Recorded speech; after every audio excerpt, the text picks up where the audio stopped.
Hai Ibu dan teman-teman, jumpa lagi bersama kami dari kelompok Saman Modern 1. Di video kali ini, kami akan membahas tentang filsuf Saman Modern 1, pokok pemikirannya, dan hubungan teologi dan paknya.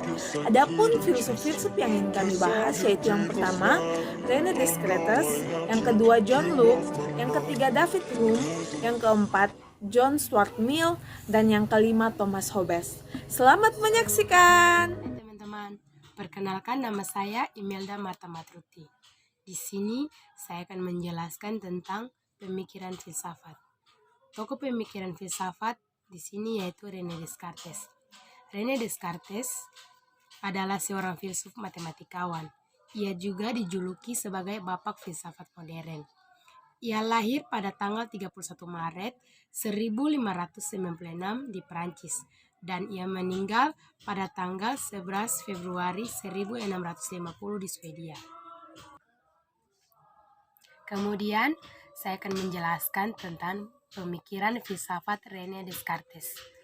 Dalam pemikiran filsafat René Descartes, ia menjelaskan bahwa pemikirannya merupakan sebuah keraguan. Dia meragukan segala sesuatu. Tetapi tiba-tiba René Descartes sadar bahwa bagaimanapun pikiran membawa atau mengarahkan dirinya kepada kesalahan, namun ia tetaplah berpikir. Hingga pada akhirnya mengambil kesimpulan bahwa ketika ia berpikir, maka ia ada. Nah, pemikiran Descartes tidak bergantung kepada dunia luar, melainkan kepada dirinya sendiri. Maka, untuk menentukan segala sesuatu, harus digunakan pengertian-pengertian tertentu, yaitu substansi, atribut, dan sifat dasar, serta modus. Selanjutnya, saya akan menjelaskan tentang hubungan pemikiran filsafat René Descartes dengan teologi dan pak. Yang pertama yaitu teologi.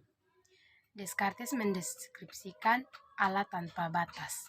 Gagasan tersebut tidak mungkin muncul begitu saja dari hasil pikiran dan pengalaman manusia, karena hal tersebut merupakan suatu yang tidak sempurna dan bisa diragukan dan tidak memenuhi sebab lebih sempurna dari akibat. Yang kedua, gagasan tentang Tuhan itu muncul karena ada yang menaruh pikiran itu ke dalam pikiran manusia, yaitu Tuhan tersebut. Berikutnya, di dalam roh kita ada sesuatu pengertian, yaitu suatu ide tentang sesuatu yang secara sempurna tiada batasnya. Yang ketiga, oleh karena kita sendiri adalah makhluk yang terbatas, maka tidak mungkin pengertian atau ide tentang sesuatu yang tiada batasnya itu adalah hasil pemikiran kita sendiri, yang menyebabkan adanya pengertian atau ide tentang suatu yang tidak ada batasnya, ialah tiada batasnya itu sendiri. Oke, yang berikutnya, hubungan dengan pak. Hubungan pemikiran filsafat René Descartes dengan pendidikan yaitu bahwa dalam hal ini kita dapat mengetahui dengan benar bahwa Allah itu sejatinya ada walaupun tidak langsung bisa dilihat. Namun dengan kasih Allah kita bisa ada di bumi ini. Kita tinggal di bumi dan juga ada tumbuh-tumbuhan dan hewan. Intinya segala yang hidup dan segala yang mati Allah ciptakan dengan begitu baik, sehingga kita harus patut bersyukur kepada Allah. Perkenalkan, nama saya Vinska Margarita Tipawael. Di sini, saya akan menjelaskan mengenai filsuf John Locke. Materi yang ingin saya bahas di sini yaitu yang pertama tentang pemikiran filsafat John Locke, dan yang kedua, hubungan pemikiran filsafat John Locke dengan teologi dan pendidikan agama Kristen. Yang pertama, pemikiran filsafat John Locke. Salah satu pemikiran filsafat Locke yang paling berpengaruh dalam sejarah filsafat yaitu tentang pengetahuan. Locke berupaya untuk menjelaskan bagaimana manusia mendapatkan pengetahuannya. Awalnya, ia menerima keraguan yang diajarkan oleh René Descartes. Tetapi, ia menolak intuisi yang diajarkan oleh René Descartes.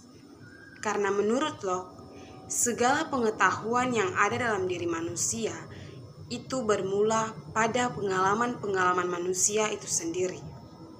Ini adalah teori empirisme yang pada waktu itu Locke menolak. Kaum rasionalis, salah satunya adalah René Descartes, yang mengatakan bahwa pengetahuan itu bersumber dari pemikiran atau rasio manusia. Namun demikian, rasio atau pemikiran manusia ini juga sangat berperan penting dalam proses manusia untuk mencapai sebuah pengetahuan.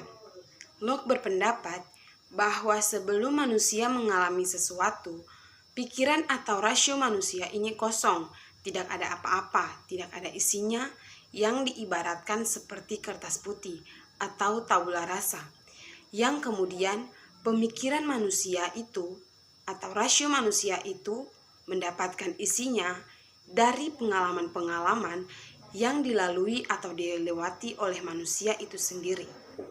Rasio atau pikiran manusia ini sangat berfungsi untuk mengolah pengalaman-pengalaman yang ada di dalam diri manusia menjadi sebuah pengetahuan, sehingga Locke berpendapat bahwa sumber pengetahuan adalah pengalaman. Yang kedua, hubungan pemikiran filsafat John Locke dengan teologi dan Pak. Pemikiran filsafat John Locke ditujukan kepada pengalaman manusia. Pengalaman yang dimaksud adalah sebagai ide, rasio atau pemikiran manusia melalui pengalaman yang pernah dialami oleh manusia itu sendiri. Hubungannya dengan teologi yaitu di mana ilmu atau pengetahuan bersumber dari pengalaman. Pengalaman yaitu pengalaman tentang Allah, bagaimana kita mengenal Allah.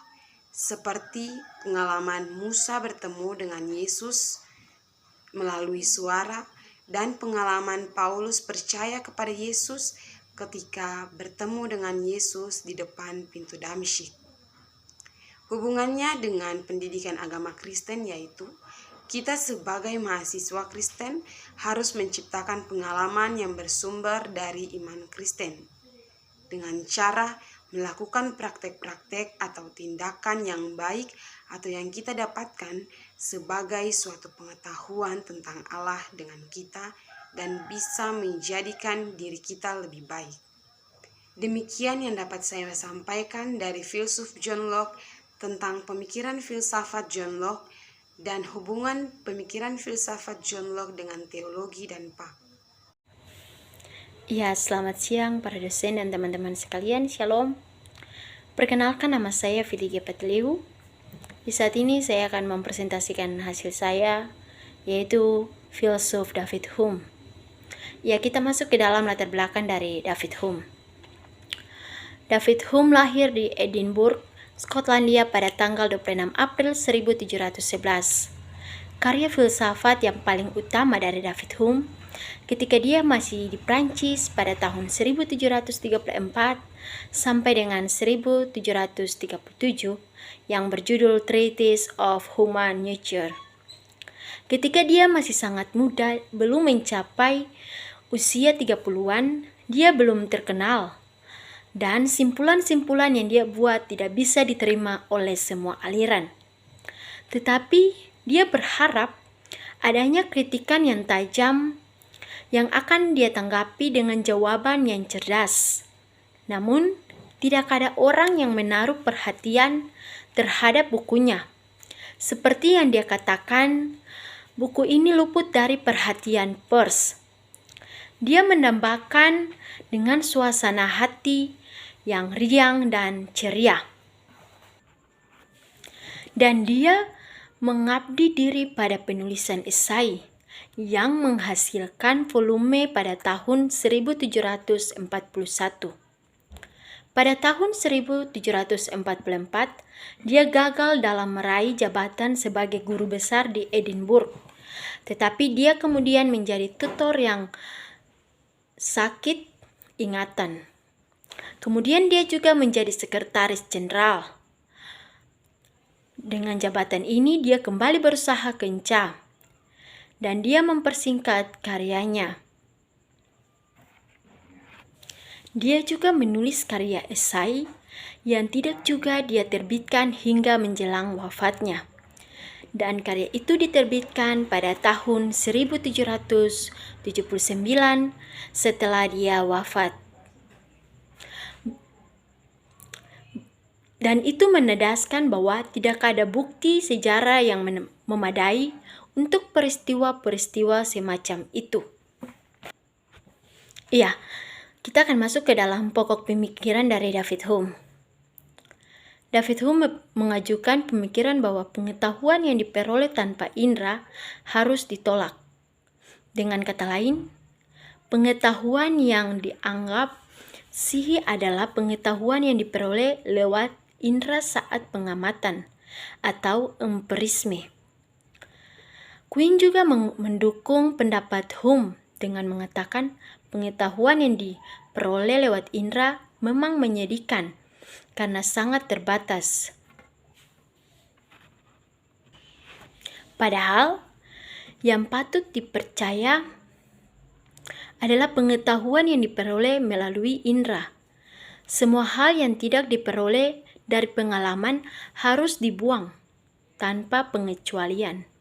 Ia menolak adanya Tuhan, eksistensi, pengetahuan sebab akibat, dan bahkan pengetahuan hasil induktif sesaran filsafatnya ada dua hal. Yang pertama,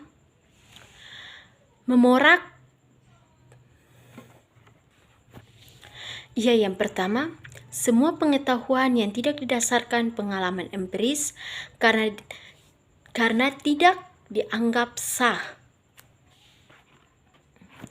Yang kedua, membangun kembali pengetahuan tentang sifat manusia berdasarkan pengalaman empiris. Ia mencoba mencari cara untuk menjelaskan mekanisme pengetahuan manusia dengan cara yang hampir sama. Dalam disertasinya, dia benar-benar berusaha untuk mempelajari pengalaman psikologis untuk memperoleh prinsip-prinsip umum. Sampai di sini, ia tampaknya gagal karena keseluruhan struktur membangun ide dan kesan diturunkan dari model. Sampai di sini, ia tampaknya gagal karena keseluruhan struktur bangunan ide dan kesan diturunkan dari model yang tidak disarankan. Filsafat menjadi masalah bagi filsafat modern. Filsafat masih menjadi masalah bagi filsafat modern, terutama penolakannya pada logika induktif. Ya, kita masuk ke dalam hubungan pemikiran filsafat dan teologi Pak. Pemikiran David Hume cenderung kepada pengalaman manusia. Pengalaman itu ditangkap oleh kesan indrawi. Indra menangkap semua pengalaman dan pengalaman itu sebagai pengetahuan. Kita masuk ke dalam pemikiran teologisnya.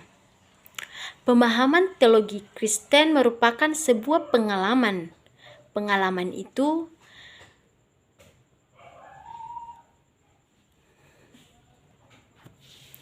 pemikiran dan pemahaman teologis serta pengalaman iman dapat menjadi pengetahuan, pengalaman bersama Tuhan lewat doa dan ungkapan syukur. Pengalaman ini seperti membawa manusia untuk lebih dekat kepada Tuhan. Ya, kita masuk ke dalam pokok pemikiran Pak, yaitu bagaimana pendidikan agama Kristen harus menciptakan pengalaman yang sesuai dengan iman Kristen. Pengalaman itu dapat dari cara belajar yang diajarkan lewat praktik dan metode belajar dalam Pak. Ya, sekian dan terima kasih. Pemikiran dari filsuf yang bernama John Stuart Mill. Yang pertama saya akan memaparkan pemikirannya. Pemikirannya yang berkaitan dengan hubungan teologi dan Pak tentang manusia dan masyarakat, perihal kebebasan, pemerintah dan fungsinya. Kemudian ada juga the subjection of women, kemudian pendidikan serta pemikiran ekonomi. Ada juga utilitarianisme, yaitu berbicara tentang kehidupan sehari-hari. Ada dua tindakan yang dialami manusia, yaitu tindakan baik dan yang buruk, yang disebut sistem etik atau etika sendiri memiliki banyak teori. Salah satunya adalah teologikal yang membahas tentang perbuatan manusia yang baik maupun yang buruk. Dari teori tersebut melahirkan aliran utilitarisme, yaitu pemahaman tentang perihal baik yang menimbulkan kebahagiaan bagi orang banyak. Namun ada persoalan yang muncul ketika utilitarian yang dianggap ingin menyampaikan kebaikan dengan manfaat dengan adanya tindakan mementingkan diri atau egoisme daripada lingkungan sekitar. Dengan begitu, John Stuart Mill menyempurnakan ajaran tersebut. Maka perbuatan yang bertujuan untuk memberikan kebahagiaan pada orang sekitar, yaitu dengan adanya ilmu-ilmu serta beberapa ajaran agama yang menghadirkan nilai-nilai kebenaran. Demikianlah hasil pemaparan saya tentang pokok pemikiran filsafat dari John Stuart Mill serta kaitannya dengan teologi dan pak. Terima kasih. Ya Ibu dan teman-teman, perkenalkan nama saya Diada Fenskalopis. Di saat ini saya akan membahas tentang filsuf Thomas Hobbes. Pemikiran dari Hobbes yaitu Hobbes berpendapat bahwa terbentuknya sebuah negara atau kedaulatan pada hakikatnya adalah karena kontrak atau perjanjian sosial. Dalam perjanjian itu, kemudian manusia atau individu secara sukarela menyerahkan hak-haknya kepada penguasa negara atau semacam dengan dewa rakyat. Hobbes juga menganut materialisme, yaitu bahwa segala yang ada bersifat bendawi. Bendawi yang dimaksud di sini yaitu segala sesuatu yang terjadi tergantung pada gagasan kita. Berdasarkan pandangan Hobbes seperti itu, demikianlah manusia tidaklah lebih dari satu bagian alam bendawi yang mengelilinginya. Seperti yang sudah dikatakan bahwa pengenalan ataupun pengetahuan diperoleh karena pengalaman. Pengalaman adalah awal segala pengetahuan, juga awal pengetahuan tentang asas-asas yang diperoleh dan diteguhkan oleh pengalaman. Pengalaman juga merupakan keseluruhan atau totalitas segala pengalaman. Pengenalan dengan akal hanya mempunyai fungsi mekanisme semata. Sebab pengenalan dengan akal mewujudkan suatu proses penjumlahan dan pengurangan. Pengenalan dengan akal mulai dengan kata-kata atau pengertian-pengertian yang hanya mewujudkan tanda-tanda yang menurut adat sah, dan yang menjadi roh manusia dapat memiliki gambaran dari hal-hal yang diucapkan dengan kata-kata itu. Adapun ajaran-ajaran Hobbes mengenai negara, yaitu negara lebih modern dibandingkan dengan segala teori tentang negara yang mendahuluinya. Menurut tabiat, segala manusia adalah sama, yaitu dalam keadaan alamiah, tiap manusia ingin mempertahankan kebebasan dan naluri. Pada dasarnya, manusia memang cenderung mempertahankan dirinya sendiri. Hobbes menggambarkan negara sebagai makhluk raksasa dan menaklukkan yang melegitimasikan diri semata-mata karena kemampuannya untuk mengancam. Hal itu dikarenakan pada pemerintah di zamannya terkenal dengan negara yang absolut. Hobbes tidak mau membedakan kesewenangan para raja, melainkan ia mau mendasarkan suatu kekuasaan negara yang tidak tergoyahkan. Pendasaran itu dilakukan dengan secara konsisten, mendasarkan kekuasaan negara pada kemampuannya untuk mengancam para warga negara. Manusia dapat diatur morgeometriko, secara mekanistik. Apalagi organisasi masyarakat disusun sedemikian rupa hingga manusia merasa aman dan bebas sejauh ia bergerak dalam batas-batas hukum dan terancam mati sejauh tidak. kehidupannya dapat terjamin berlangsung dengan teratur dan tentram. Dari gambaran ini, dapat disimpulkan bahwa negara itu manusia buatan karena hasil rekayasa manusia. Itu mirip dengan manusia negara, mempunyai kehidupan dan kehendak sendiri. Dan ia bagaikan Allah. Ia memang dapat mati, artinya bubar. Tetapi selama ada, ia seperti Allah, merupakan Tuhan atas hidup. Dan mati manusia, ia berwenang untuk menetapkan apa yang baik dan apa yang buruk, apa yang adil namanya dan apa yang tidak adil. Dan terhadap siapapun negara tidak perlu memberikan pertanggungjawabkan menurut Hobbes. Manusia tidaklah bersifat sosial. Manusia hanya memiliki satu kecenderungan dalam dirinya, yaitu keinginan mempertahankan diri. Karena kecenderungan ini, manusia bersikap memusuhi atau mencurigai setiap manusia lainnya. Homo homin lupus. Manusia adalah serigala bagi sesamanya. Keadaan ini mendorong terjadinya perang semua melawan semua, belum omnium contra omnes. Iya, kita masuk pada hubungan pokok pemikiran filsuf hubungan pemikiran filsuf yang berkaitan dengan teologi dan pak. Pemikiran Hobbes mengenai negara di sini dapat dikaji bahwa negara mempunyai kuasa yang tanpa batas. Juga di dalam gereja, rakyat diharuskan berbakti kepada Allah dan untuk memenuhi tugas itu telah dianggap cukup jikalau orang percaya bahwa Allah ada dan bahwa Ia telah mengutus Kristus untuk memasyurkan kerajaan yang akan datang. Hobbes juga berpendapat bahwa gereja Kristen yang tidak ada, yang ada ialah persekutuan Kristiani yang banyak, seperti juga ada negara yang berdiri sendiri. Ada 3 macam peraturan bagi perbuatan kesusilaan, yaitu perintah-perintah Allah yang harus ditaati manusia supaya orang tidak dinilai sebagai berdosa. Undangan-undangan negara yang memberi cap kepada perbuatan orang yang salah dan tidak salah. Hukum pendapat umum yang menciptakan kebijakan dan kebijakan yang setuju dan tidak setuju.